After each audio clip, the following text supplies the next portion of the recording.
Para saan to? Sa labas ko.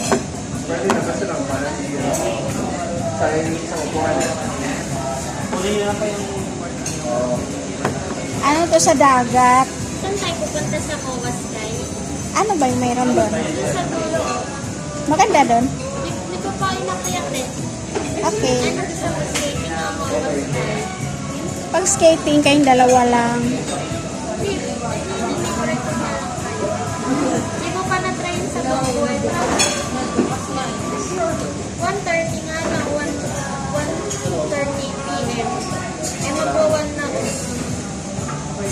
Ang next nun, 3:30 na.